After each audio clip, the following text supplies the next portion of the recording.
be used forever, and they won't break from overly aggressive beer pong games. And we've all been there, haven't we, Susan? Yeah, oh, yes. But they will also never get cleaned. No. Which is a downside. I think most of the guys that are playing beer pong are not going to sit there and clean their ball cups. No, that's true. But we're helping the environment. That's right. So it's Absolutely. a bonus. Earth-friendly beer pong. That's our time for now. Thanks for watching. Hope to see you back here again tomorrow. News 3 Now at 5 starts right now. Right now at 5, it's been 1 year since the historic flooding in Wisconsin. How lawmakers are making sure communities are prepared should it happen again. How an area organization is helping preserve local history, one newspaper at a time. From the Channel3000.com Alert Center, this is News 3 Now at 5.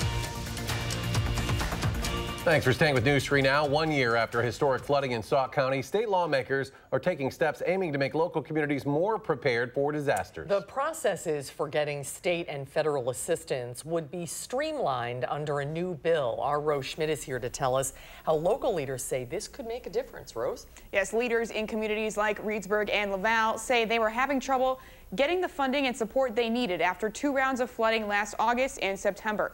2 Republican lawmakers aiming to help solve that problem announced a new proposal this morning in Reedsburg at an intersection that was underwater this time last year. The proposal adds an online option for cities to submit information to the state to get federal funds from FEMA and requires the state to quickly issue that money. We still have some damages locally that have not been repaired just due to funds and waiting on funding from FEMA. So we still do have some local impacts here in Reedsburg that are still being worked on. The bill would also require all cities to sign up for a program that helps them get money from FEMA by June 2021. The lawmakers say for the last 2 disasters, 32% of the potential recipients had not registered, meaning they weren't eligible to get disaster assistance. Now, the bill has just been formally introduced and it hasn't had a public hearing yet, but it does have bipartisan support with 2 Democrats signing on to the proposal introduced by Republican lawmakers. Rose, thanks.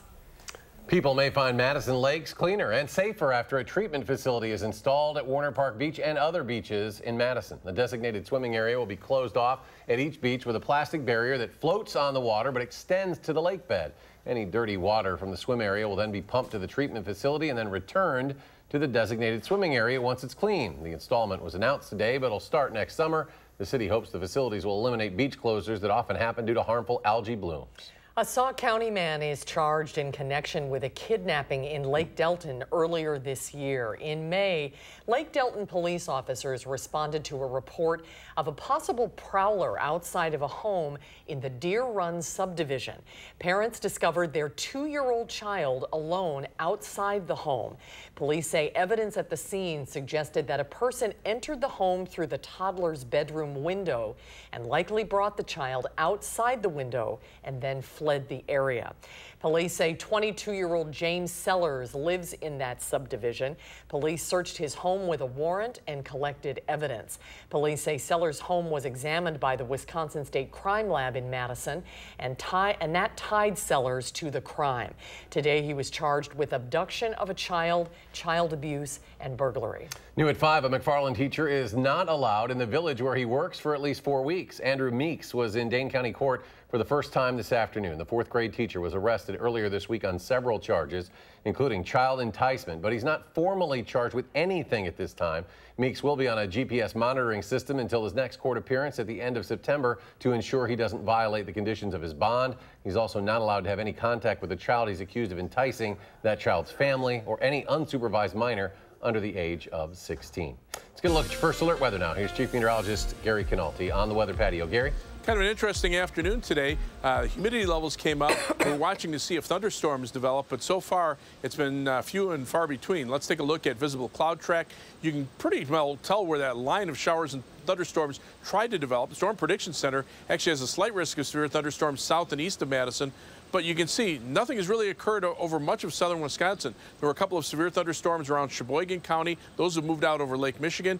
But while temperatures are in the lower 80s here, they're starting to drop to our north and west. Notice the dew point temperatures dropping off very rapidly to our north and west as the air dries out and winds shift from the southwest to the northwest. So by tomorrow morning, skies will clear out. Temperatures will be down in the lower 50s. Look for a sunny and cooler day tomorrow. with a high of 74. That's your News 3 Now First Alert forecast. Thank you, Gary. A report by the Wisconsin Department of Health Services says the majority of people in Wisconsin who have lung disease from vaping said they used THC products. The report says 24 of the 27 cases investigated in Wisconsin used e-cigarettes or other vaping devices to inhale THC products like waxes and oils.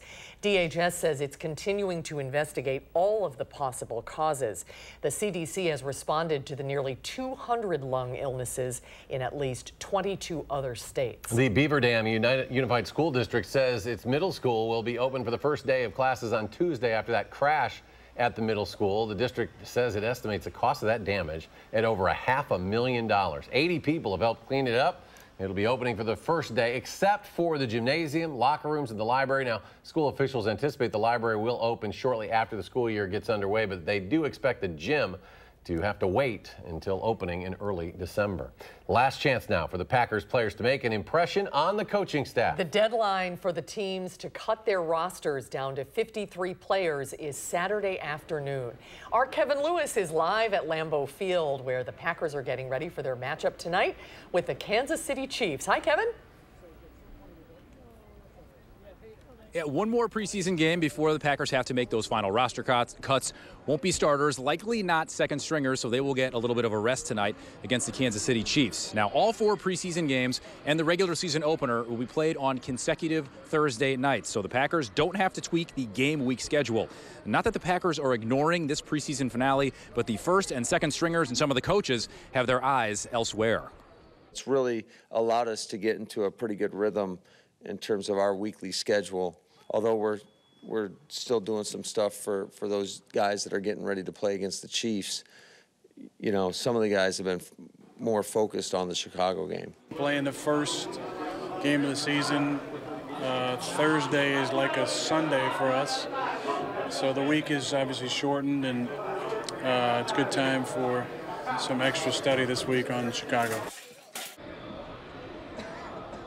The Packers have to cut that roster down to 53 by 3 p.m. day after tomorrow. And backup quarterbacks Tim Boyle, Deshaun Kaiser, even Manny Wilkins have one last chance to impress general manager Brian Gutekunst and other guys who are teetering on the edge. Maybe those last 5 to 10 spots are going into this game thinking it might be the last game they ever play or the one that earns them a ticket to join the Packers 53-man roster or the practice squad. So some guys still playing for something tonight as the Packers host the Chiefs at Lambeau at 7 o'clock. Guys, back to you. All right, we'll have another preview at 6. Kevin, thanks. The Wisconsin Historical Society is preserving local history, carefully digitizing old newspapers one page at a time. Our Madeline O'Neill shows us that process and why historians say it is so important that it continues.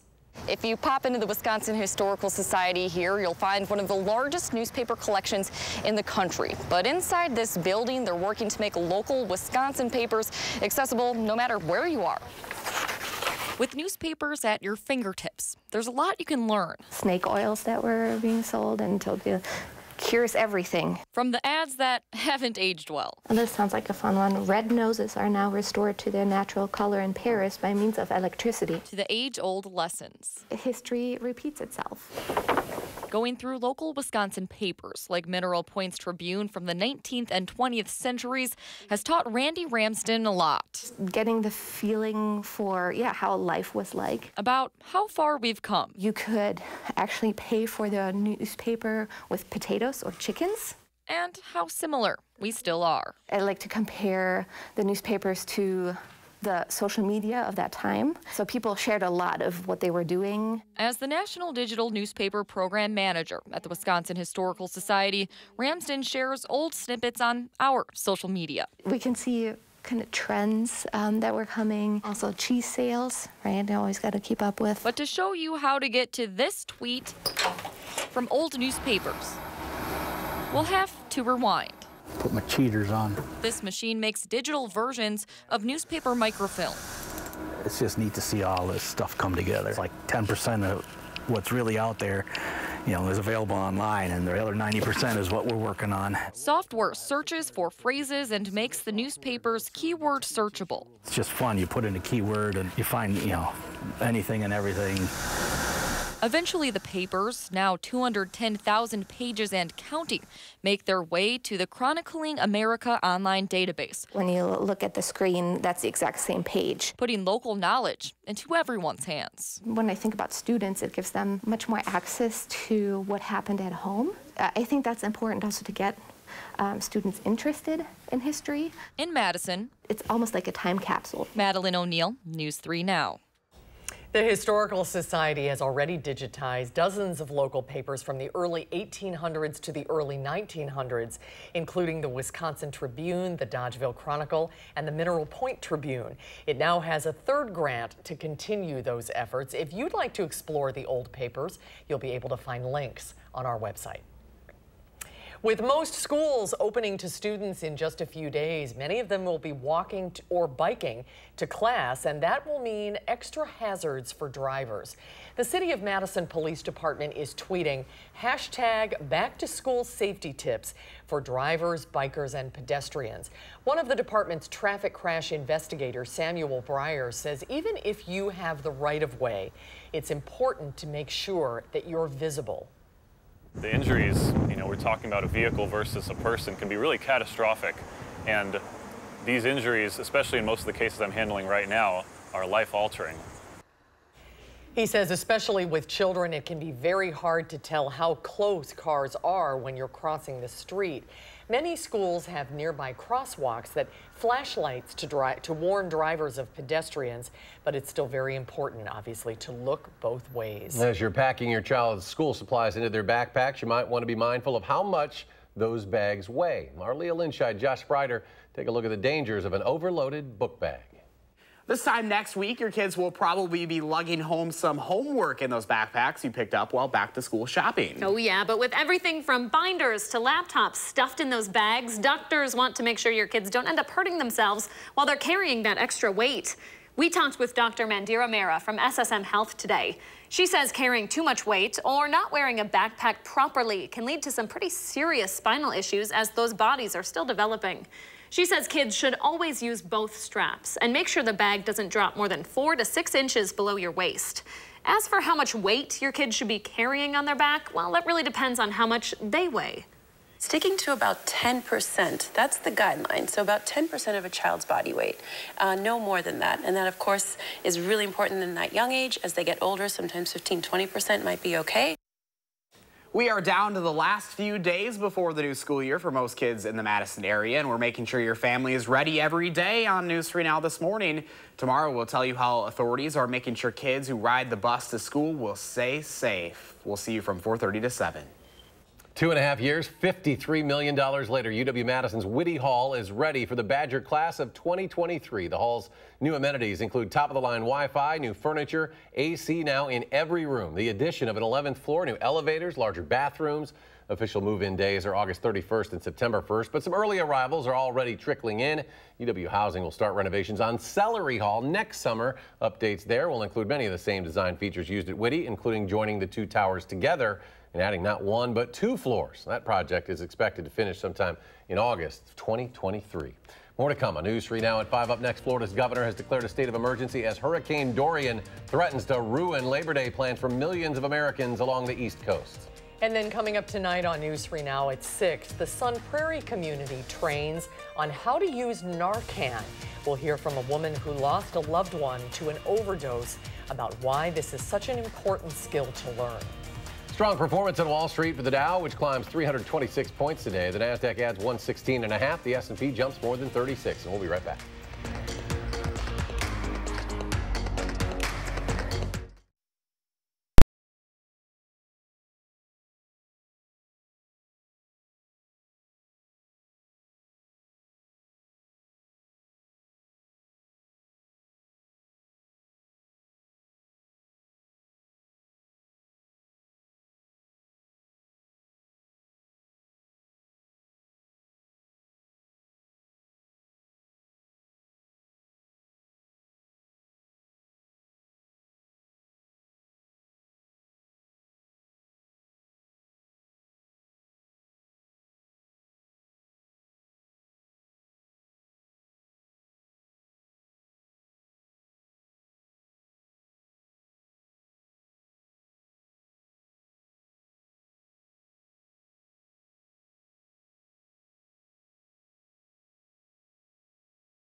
Law enforcement agencies across the U.S. are searching for a modern-day Bonnie and Clyde. Marshals are offering a $20,000 reward for information leading to the capture of Blaine and Susan Barksdale. The husband and wife are accused of killing a man in Tucson and setting his home on fire back in April. In May, U.S. Marshals tracked down and arrested them in New York. But as they were being transported back to Arizona on Monday, police say they overpowered 2 guards in Utah and broke out of the van. Federal agencies, state and local, and there's a lot of people trying to find these suspects and bring them to justice. Investigators believe the pair are traveling in a damaged red pickup truck. The license plate shown there, 127. You saw that number there. And law enforcement says if you see them, you're asked not to approach them. Call 911 immediately. They are considered armed and dangerous. The Justice Department's Inspector General says former FBI Director James Comey violated FBI policies in his handling of memos documenting private conversations with President Trump. The watchdog office says Comey broke FBI rules by giving a memo containing unclassified information to a friend with instructions to share the contents with a reporter. The office also says Comey failed to notify the FBI after he was fired that he had retained some of the memos in a safe at home. The Justice Department has already decided that it will not prosecute Comey. Florida's governor has declared a state of emergency as Hurricane Dorian picks up steam in the Atlantic. Dorian slowly barreling now towards the U.S. after bringing heavy rain and wind to the U.S. Virgin Islands. Now, the storm caused widespread outages, but largely spared the region. Puerto Rico also avoiding a direct hit. The storm is expected to reach Category 4 strength with winds of 130 miles per hour before making landfall on Labor Day. We can't tell you exactly where this thing's going to go right now. It's been kind of here and there, and it's not been a very, I guess, consistent path in some respects. So far, airlines have canceled more than 80 flights within the U.S. If you have friends down there, family down there, travel plans, Gary's been closely monitoring Hurricane Dorian as well. Gary? Yeah, it looks like Florida could be in the crosshairs of Dorian. Latest information from the National Hurricane Center just updated. Maximum sustained winds 85 miles per hour with gusts to about 100 miles per hour, moving to the northwest at 13 miles per hour. There's San Juan, Puerto Rico, so you can see it's north of Puerto Rico. And notice, you know, we were showing the path last week, earlier this week, we were showing it going through the Bahamas, but this takes it a little farther north over basically open waters of the Atlantic Ocean. And the forecast from the National Hurricane Center strengthens it into a Category 3 hurricane by tomorrow afternoon with maximum sustained winds of 115 miles per hour and gusts to 140 miles per hour. And then as Dorian continues off toward the west-northwest, a lot of attention will be focused on eastern Florida, but the computer model forecast, kind of interesting, you can see it strengthens to a Category 4 hurricane and then basically tries to make landfall somewhere along the east coast of Florida. The European computer model showing a little farther south track to Dorian. The U.S. GFS computer model brings it a little farther north, but all the computer models eventually kind of steer it northward and bring it through Georgia and the Carolinas and perhaps along the east coast later on next week. So again, this bears some watching not only for Florida, but also for much of the east coast as Dorian expected to move over central Florida, but stay close enough to the coast to get a fair amount of moisture off of the Atlantic and the Gulf of Mexico. Around here, we were watching for the potential for thunderstorm buildups along a cold front moving through. The Storm Prediction Center technically has southeastern Wisconsin under a slight risk of severe thunderstorms, but this is one of those situations where it's an all or nothing thing. A few thunderstorms developed over east central Wisconsin, but pretty much the rest of us saw very little, if any, rain, and now the threat for rain is almost completely gone. There was some hail reported around the Sheboygan area, Cleveland, Adel picking up 1-inch in diameter hailstones, but those storms moved out over Lake Michigan, and you can see from the WISC Skycam, things pretty quiet around here, just some cumulus clouds and no vertical development for even thunderstorms to develop. Live view from the Edgewater Skycam in downtown Madison showing sunny skies. High today 82, so 4 degrees above average, but the low temperature this morning was 51. We had to bring in a lot of moisture in here even to get thunderstorms going, and that's what put the kibosh on the storms. And now with the wind shifting off to the west-northwest at 9 miles per hour, the dew point temperature is still at 63, but it's dropping pretty rapidly to the north and west. In fact, right now temperature temperatures still low 80s here, but they're dropping to the 70s to the north and west. And look at the difference in dew points. 63 at Madison, 48 in La Crosse. So they are really drying out. That will lead to another cool night tonight with low temperatures in the lower 50s. So if there is a thunderstorm threat, it'll be south and east of Madison for about the next hour or two. Otherwise, clear and cooler overnight with a low of 52. For tomorrow, look for sunny skies and a pleasant day, a little cooler than today with a high of 74. On future track, you can see the thunderstorm threat mainly over southeastern Wisconsin for about the next hour. It's clear skies overnight, lows in the lower 50s. High temperatures tomorrow, mid-70s, lots of sunshine. Tomorrow night, some clouds come in. Temperatures stay in the mid-50s.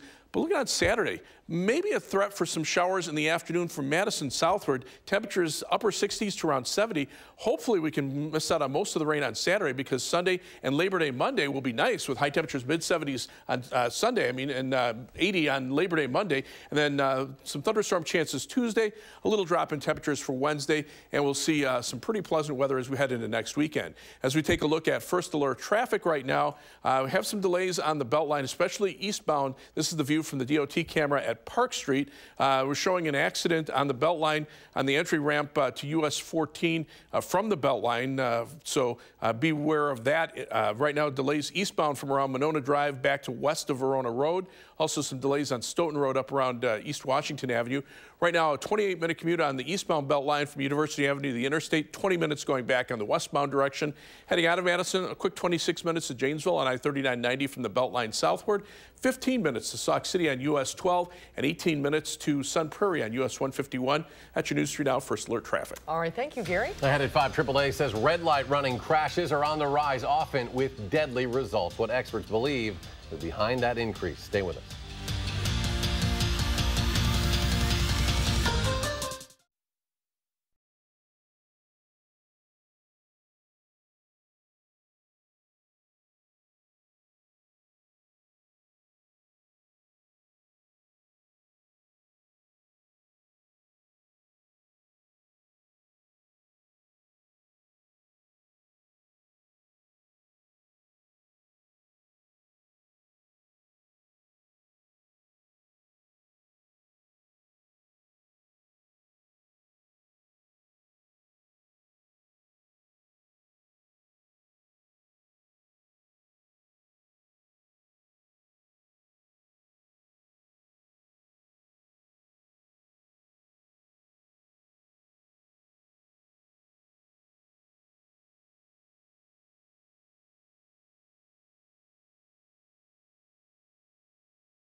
A new report from AAA shows the number of deaths from red light running crashes is at a 10-year high. AAA analyzed all red light crashes from 2017, the most recent data available, and found 939 people were killed nationwide. That's a 28% increase from just 5 years earlier.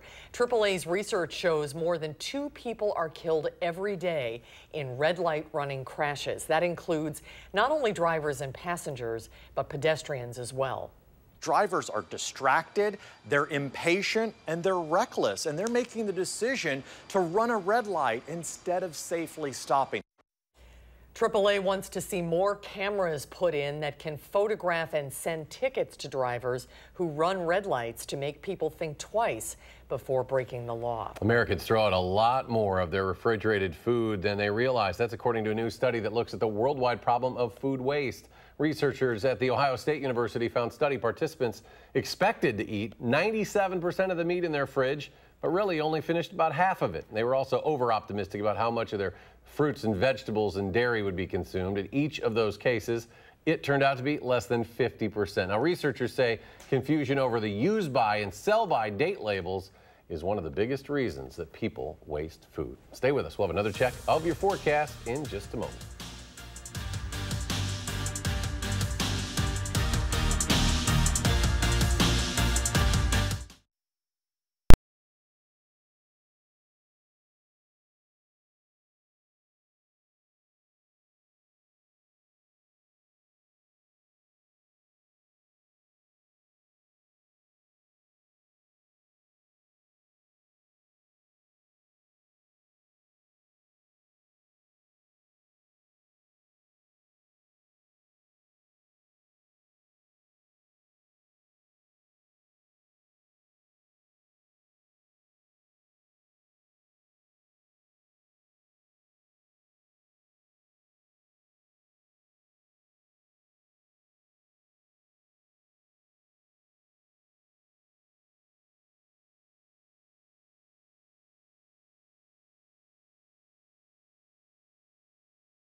Tonight on the CBS Evening News, Florida's state of emergency ahead of Hurricane Dorian.